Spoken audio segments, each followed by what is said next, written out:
The air was thick with tension as Chidi stepped into the family compound, his heart pounding beneath the vibrant Adir fabric of his agbada.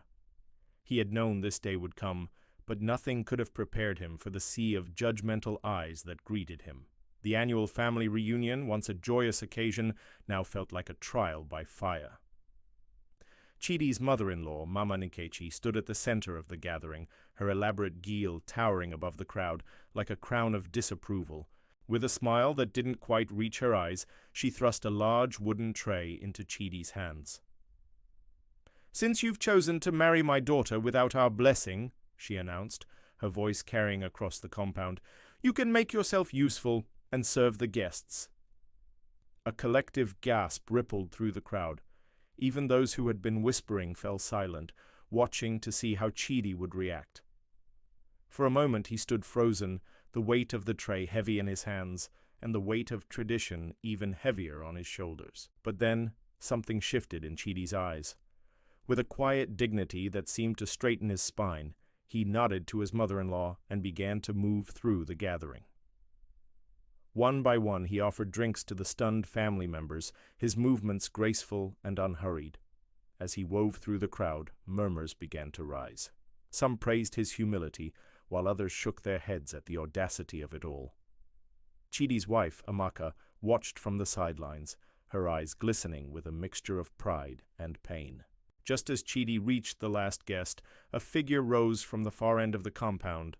It was Amaka's grandfather, Papa Emeka, his wrinkled face a map of wisdom earned through decades.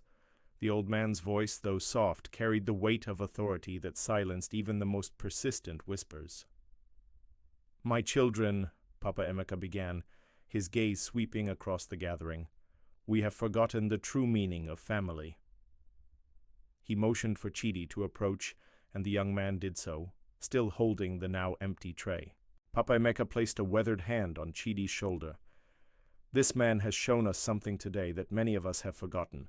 He has shown us respect, humility, and love, not just for his wife, but for all of us." The compound fell into a hushed silence as Papa Emeka continued. "We cling to our traditions like a drowning man to driftwood, but we forget that traditions were made to serve us, not to divide us. Chidi may be Yoruba, but today he has acted with the dignity of any Igbo man I have known." Mama Nkechi's face, which had been set in stern lines, began to soften. She looked at Chidi with new eyes, seeing not just the outsider who had taken her daughter, but a man willing to humble himself for the sake of family unity. Amaka, unable to contain herself any longer, rushed to Chidi's side. She took the tray from his hands and set it aside, then faced the gathering. "I chose this man," she declared, her voice ringing clear and strong, "not because he is Yoruba or Igbo, but because he is kind, hard-working, and loves me with a fierceness that knows no boundaries."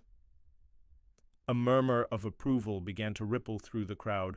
Even those who had been most opposed to the union found themselves nodding in grudging respect. Papa Emeka raised his hands, calling for attention once more. "Today," he announced, "we have witnessed something rare and beautiful. We have seen love triumph over prejudice, humility conquer pride. Let this be a lesson to us all."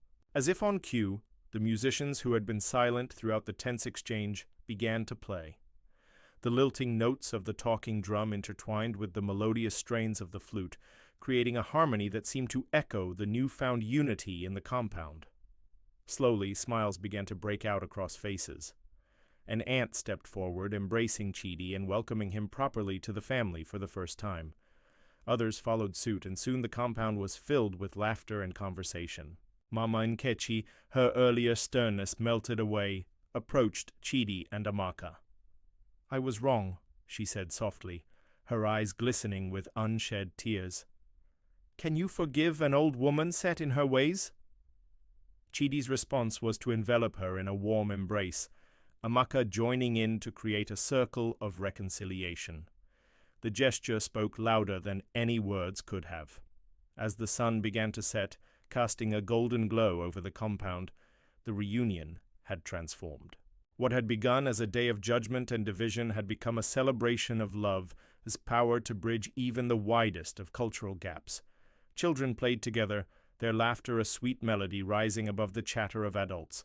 The aroma of jollof rice and pounded yam wafted through the air, mingling with the scent of grilling suya. Yoruba and Igbo languages flowed freely, no longer separated but intertwining in a beautiful tapestry of communication. Chidi and Amaka stood hand in hand watching as their families, once so divided, now mingled freely. The wooden tray that had been meant as a tool of humiliation sat forgotten in a corner, transformed into a symbol of the bridge they had built. As night fell and lanterns were lit, casting a warm glow over the gathering, Papa Emeka called for everyone's attention one last time. "My children," he said, his voice filled with emotion, "today we have witnessed a miracle. We have seen how love, when pure and true, can melt even the hardest of hearts." He gestured to Chidi and Amaka. "These two have taught us a valuable lesson. Our differences, be they Igbo, Yoruba, or any other, are not walls to divide us, but colors that make our tapestry richer. From this day forward, let us remember that family is not defined by blood alone, but by the love we share." A cheer went up from the crowd. Glasses were raised, and the celebration continued with renewed vigor. As the night wore on, traditions began to blend.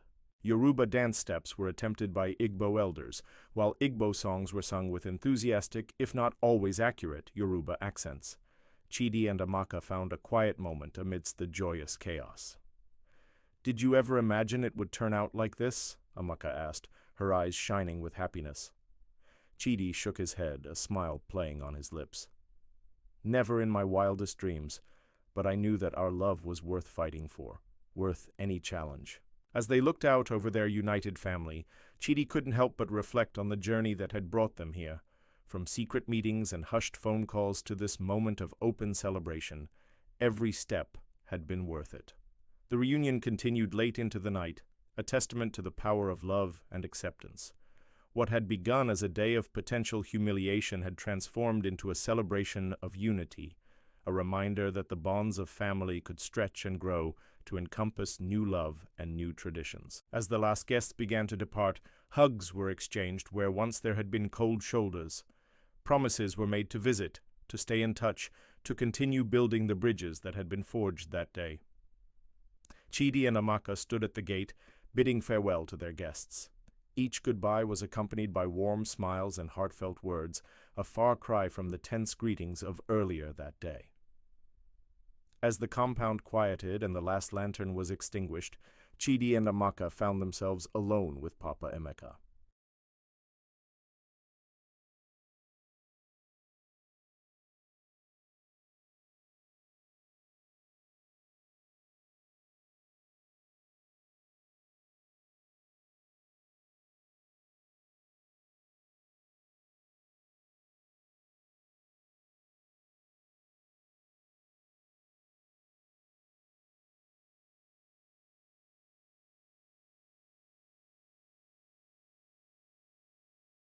The wooden tray, once a symbol of division, now stood as a reminder of the day love triumphed over tradition, and two cultures came together in harmony.